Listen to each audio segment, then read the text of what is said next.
Olá pessoal, Prof. Johnny aqui mais uma vez e hoje estou aqui vestido com uma roupa característica do estilo da Renascença, estou vestido como um nobre. Parece que as coisas evoluíram aí ao longo do tempo, de um plebeu da Idade Média, hoje eu já virei um nobre aqui na Renascença.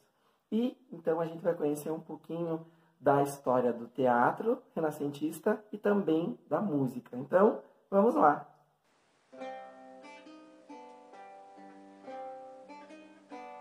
A história do teatro renascentista ela vai ter seu início a partir ali do início do século XV na Itália com a Commedia dell'arte, ou também conhecida como Commedia dell'improviso, e que consistia então em apresentações de um grupo de artistas em praça pública e que tinham alguns personagens característicos que vestiam roupas espalhafatosas, normalmente mascarados, e aí esses personagens eram o Arlequim, o Pantaleão, o Capitão, o Polichinelo e a Colombina.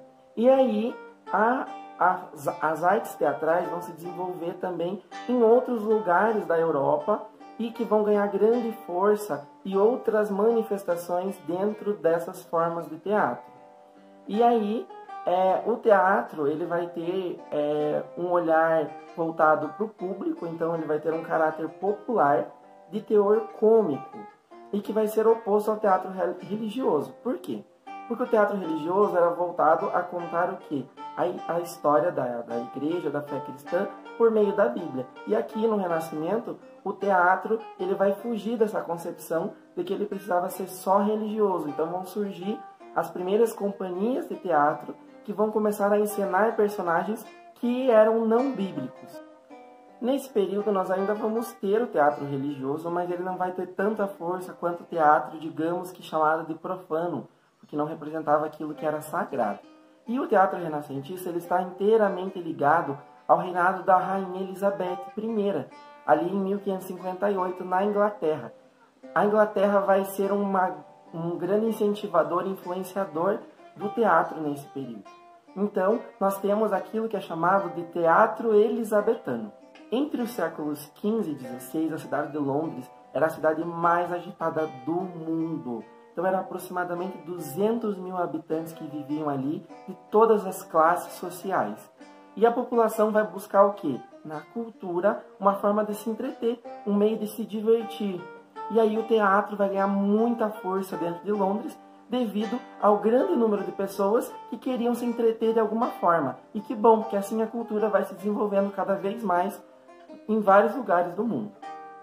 O teatro vai ganhando cada vez mais força e em produções de grande riqueza. É nesse período aqui também que surgem as primeiras salas permanentes de teatro, que vão trazer uma facilidade de fácil acesso às pessoas terem contato com o teatro.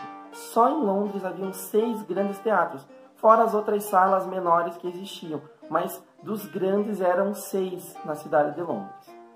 E aí existiam os teatros públicos e os teatros privados. Os teatros públicos é que tinham um preço acessível, que qualquer pessoa de qualquer classe social poderia adentrar a esse teatro. E o teatro privado era com preços mais altos, então só pessoas de classes mais elevadas, mais os nobres que tinham acesso. Mas não quer dizer que os nobres não visitassem os teatros públicos também, porque muitas peças, muitos espetáculos aconteciam nos teatros públicos, que eram financiados pelo reinado da época. E aí, nesse período, vão surgir as primeiras companhias de teatro que eram bancadas pela nobreza. Inclusive, a própria Rainha Elizabeth I, em 1583, vai se presentear com uma companhia de teatro. E, claro, ela não sendo boba nem nada, reúne os melhores atores da região para fazerem parte da companhia teatral dela. E por falar em Rainha Elizabeth I, nós temos várias representações, imagens que trazem ela. Ela é uma figura bem importante aí para a história. Então, ela já foi representada em vários filmes, em vários museus de cera. Nós temos as representações para a gente ter uma ideia de como ela era. E aí a gente percebe a utilização dessas golas bufantes que fazem parte da vestimenta, tanto feminina quanto masculina. E agora, fazendo uma comparação aqui do teatro com o cinema, Por exemplo, se um filme fica muito tempo em cartaz no cinema, o que acontece? Diminui o público, as pessoas não vão mais. Por quê? Porque quase todo mundo já assistiu o filme. Isso acontecia com as peças teatrais.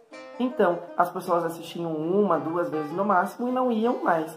Então, para que as companhias de teatro sobrevivessem, se mantendo do dinheiro que recebiam das entradas, eles faziam o quê? Criavam novos espetáculos. Para quê? Para que sempre as pessoas viessem ver os novos espetáculos e trouxessem, então, mais dinheiro para eles. E aí, então, vão surgir centenas de obras da dramaturgia que vão trazer, então, esses elementos do teatro e vão fazer com que o teatro evolua cada vez mais. Então, muitos autores, escritores eram contratados para escrever para essas companhias de teatro. Alguns escreviam de forma colaborativa, então vários escritores se juntavam para escrever uma peça, e alguns escreviam de forma individual. Para vocês terem uma noção, desse período chega até os nossos dias em torno de 600 peças teatrais escritas, fora as que se perderam. Só escritores que eram catalogados nesse período eram mais de 250 escritores. Então imagine quanta coisa essas pessoas produziram aí nesse período. E é interessante aqui quando a gente fala do teatro elisabetano, porque ele era popular, independente da classe social, ele era acessível, por mais que fosse cobrado, mas ele era algo acessível, as pessoas podiam pagar para assistir às peças teatrais. E aí eles vão buscar sempre, então, uma temática popular, que fosse inspirada na história, na literatura, tanto espanhola quanto italiana, e as histórias do dia a dia, do cotidiano deles, para que as pessoas se sentissem pertencentes também a essas encenações que eram feitas. Muitas vezes tinham críticas políticas, enfim, mas tudo isso entretia e animava e divertia as pessoas que iam assistir. E a gente percebe que o teatro ainda vai ter muita influência do teatro religioso, do período medieval, porque eles eram encenados somente por homens, tanto no período medieval quanto no período renascentista. Mas por quê? Primeiro, lá no período medieval, o teatro ele vai ser encenado somente por homens, porque eram os monges que encenavam as passagens bíblicas. E aí, então, não se tinha a presença de figuras femininas. Então, no período renascentista, ainda vai continuar a ideia de que só os homens podiam encenar. Inclusive, os personagens femininos eram encenados por mulheres. E uma característica marcante dos textos escritos, então, pelos autores das peças, era esse sentimento heróico que se tinha aí, que é uma característica do ideal humanista. Por isso que esse teatro é também chamado de teatro renascentista. Por quê? Porque ele vai ter essa ideia do ideal humanista que faz muita presença dentro do Renascimento. Então a gente vai ter muito essa ideia desse heroísmo, então o herói que vai ter o mocinho e a mocinha, o casal que vai se apaixonar. Então esse espírito romântico é muito presente nessas peças teatrais. A ideia das novelas de cavalaria, que vão trazer problemas, reflexões filosóficas, enfim, tudo isso vai ser muito pertinente e vai enraizar com problemas políticos, sociais, que vão ter muita crítica, que vão agradar a população da época. E claro que então vai ser um teatro híbrido, sem preconceitos, e que vai trazer essa redescoberta do clássico, então do teatro lá grego e romano. Eles vão trazer esses elementos à tona novamente. Nós damos destaque então aos escritores Thomas Kidd, Christopher Marlowe, John Lubbe, Ben Jonson, Nicolas Maquiavel e Miguel de Cervantes. Mas o principal e mais famoso e considerado um dos principais dramaturgos da história do teatro é o William Shakespeare. Então, que nasceu em 1564 e morreu em 1616. Ele era de uma família de agricultores e se muda para Londres entre os 23 e 24 anos e deixa para trás mulher e 3 filhos. Para seguir a carreira e seguir os sonhos dele, ele se muda para Londres e ele escreve em torno de 37 peças que vão ganhar prestígio. Entre essas peças nós temos Hamlet, Otelo, Rei Lear, Macbeth, Henrique V, Ricardo III, A Megera Domada e a mais famosa das suas obras, Romeu e Julieta. Sim, William Shakespeare é do período do teatro renascentista, elizabetano, e a peça Romeu e Julieta também se encaixa dentro dessa forma, dessas manifestações teatrais. O que torna ele tão memorável é a qualidade das cenas e dos personagens que ele cria. Ele descreve tão bem os sentimentos, as formas que aquele ator deveria atuar e interpretar, que ele consegue trazer, digamos assim, mais realismo para a interpretação. Então, ele misturava vários temas, então tragédia e comédia, ele trazia isso, e ele também trazia elementos fantasiosos. Então, a ideia do amor proibido, ali as duas famílias inimigas, como é o exemplo do Romeu e Julieta, que vai elevando a imaginação do público, que vai sonhando aí com o seu amor eterno, enfim, tudo isso ele vai trazendo. E aí ele vai trazendo histórias reais, histórias populares, que vão possibilitando, então, ele explorar cada vez mais os personagens e fazer com que as pessoas tenham ótimas experiências ao contemplar aquela peça. Ele também vai ficar famoso pela utilização dos monólogos, a ideia do ator falar sozinho em cena. É como se o ator estivesse conversando com ele mesmo, com os seus sentimentos. E outra coisa interessante que ele traz aqui é a ideia do canto da dança, até então, servia como um momento de transição. Por exemplo, eu coloco uma dança enquanto os meus atores trocam de posição no cenário, trocam de roupa para caracterizar um outro tempo. Aqui não. Aqui ele insere a música como parte da peça. E a gente tem um exemplo, baile, onde Romeu e Julieta se conhecem. Faz parte da cena, é uma cena de transição, mas ele acrescenta a música como parte da peça teatral. Então ele encaixa tudo para que tudo tenha uma continuação, para que não tenha uma quebra da história que as pessoas estão assistindo. Uma característica bem importante aqui, que vai modificar a forma de se olhar o teatro, é a utilização do espaço cênico, que ele vai usar cada vez de forma mais ampla. Todos os palcos daquele período existiam dois níveis, um na parte mais baixa, próximo do público, e um segundo nível mais alto, que eles usavam nesse processo de transição. Então, uma apresentação na parte de baixo, a próxima cena já acontecia no palco de cima, para fazer essas transições. O que o Shakespeare vai fazer aqui? Ele vai fazer essa quebra. Nunca se era utilizado os dois níveis ao mesmo tempo, e ele vai passar a utilizar. Em qual cena? A cena da sacada, onde Romeu sobe para encontrar a Julieta. Então, ele quebra, ele coloca os dois palcos na mesma cena, coisa que não acontecia. E isso mexeu com o público de uma forma muito grandiosa, porque ele ele quebra, digamos, uma barreira que existia entre um palco e outro e coloca os dois no mesmo espaço cênico. E isso é bem importante aí nesse período. E o Shakespeare vai ficar tão famoso, mas tão famoso, e vai ter tanto dinheiro que ele vai se tornar dono do teatro. Ele vai ser dono do Globe Teatro. Esse que vocês veem as fotos aí. Mas espera lá, professor. Esse teatro não é muito antigo? Então ele foi reconstruído no mesmo lugar a partir do original. E, então, para vocês verem, ele tem um formato circular. O centro dele não tem telhado, então é a céu aberto, como eram os teatros da época, para ter a iluminação do dia. As peças teatrais aconteciam de dia, tá? E nos arredores, no entorno do círculo desse teatro, nós temos os camarins, os camarotes, que a nobreza ficava. Então, quanto mais perto do palco e mais aberto o local, mais barato era o ingresso. E os camarotes eram os ingressos mais caros, onde a nobreza ficava, tá? E aí é interessante porque os atores tinham que ser muito bons para entreter o público nessa época, porque ali eles podiam comer e beber durante as apresentações. Eles vendiam laranjas, vendiam cerveja, então a peça tinha que ser muito boa para entreter as pessoas, para que elas não começassem a conversar. E aí por isso que a ideia da laranja é que quando os atores eram ruins, as pessoas atiravam laranja nos atores, porque dizendo que a peça estava ruim. E em 1642, o parlamento puritano vai fechar os teatros. Então, imaginem por que os teatros foram fechados. Porque as mulheres começaram a atuar. Então, por muito tempo, os teatros ficaram fechados, porque era proibido pelo parlamento puritano, porque as mulheres estavam atuando. e isso era visto como algo errado. Olha o absurdo.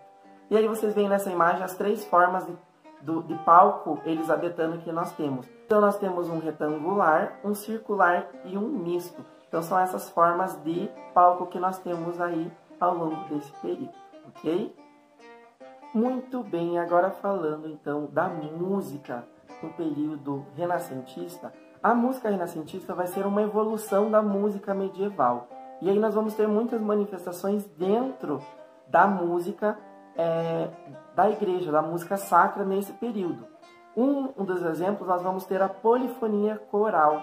Então, onde um coro somente de vozes, então um coral, várias pessoas cantando com diversas vozes, tá? Cantando ao mesmo tempo, criando uma polifonia coral. Não se tinha acompanhamento de instrumentos, era cantado a capela, somente voz. Então, uma das evoluções aí da música renascentista é a polifonia coral, tá? Nós vamos ter, então, melodias e acordes mais elaborados em relação à música da Idade Média. E, portanto, nós vamos ter, então, músicas um pouco mais dissonantes do que elas eram no período da Idade Média. Porque lembre lá que a música era o canto-chão, aquela música tranquila, calma, e aqui ela vai ser mais dissonante, tá? Eles vão combinar, então, sons impróprios, porque, se vocês devem lembrar, que a música do canto-chão não utilizava a nota Si. Eles não utilizavam, então, dentro da Idade Média, da música medieval, o Si, porque ele era um tom sensível, que mexia com os sentidos das pessoas, e a música tinha que ser austera naquele período. E aqui no Renascimento eles já vão explorar, então, a nota Si junto dessas melodias, para tornar uma música mais alegre, menos austera como ela era. Então é uma melodia mais rica, mais agradável, que queria mexer com os sentidos das pessoas, tá? Para mostrar um pouco mais de uma música prazerosa, tá? Para mexer com os sentidos das pessoas de forma boa e não assustadora, como era no período da Idade Média. Muito bem, e como vocês já viram na parte do teatro, que ele vai se popularizando, ganhando o gosto das pessoas da época, a música aqui também. E aqui tem uma característica bem importante. A gente viu nas nossas aulas anteriores que surge a prensa móvel, que possibilita que as pessoas façam impressões. Isso facilita disseminar ideias, a produção de livros, enfim. E na música não vai ser diferente.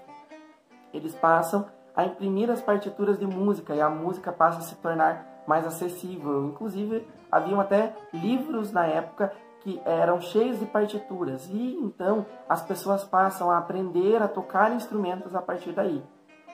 E a música passa a ser um hobby para as pessoas. Então, percebam o quanto que vai acontecer de evolução na parte cultural das pessoas ao longo de todo o Renascimento. Então, a música se torna um momento de lazer para as pessoas, tá? Então, antes a música era exclusivamente só para os compositores. Só os compositores que tocavam músicas porque eles sabiam tocar um instrumento e tinham a sua partitura. Aqui a música passa a se popularizar, contanto que a pessoa pagasse por essas partituras, enfim.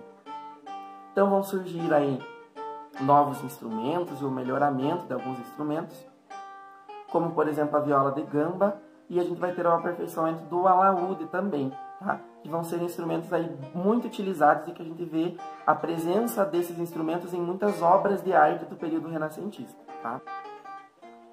Dentro da polifonia coral, eu vou mostrar para vocês então uma música aqui, que é a abertura do Agnus Dei, da missa do Papa Marcelli. Que vocês vão perceber então esse contraste e o intercalar de vozes que é utilizado então. Lembrando que não tem a participação de instrumentos, são só vozes que criam essa sonoridade. Então, lembrando que isso faz parte da polifonia coral. Poli, muitos. Fonias, sons. Então, muitos sons, muitas vozes, que poderiam ser sons de instrumento ou sons das vozes das pessoas. Mas aqui no caso, a polifonia coral é somente de vozes, não havia presença de instrumentos, ok? Nós também temos a presença dos outros estilos de música, como por exemplo o madrigal e o lied, que são músicas profanas. O que são músicas profanas? Músicas que não são da igreja, que são novas formas de canções aí desse período. Nós também temos as pavanas e as galhardas, que são músicas dançantes para festas e eventos. As pavanas são músicas mais calmas e as galhardas são músicas mais rápidas, então mais dançantes para mostrar mais alegria das pessoas que participavam dessas festas. E eu espero então que você tenha entendido um pouquinho mais sobre a história do teatro, as modificações que vão surgindo aí no período renascentista, a música também que surge nesse período.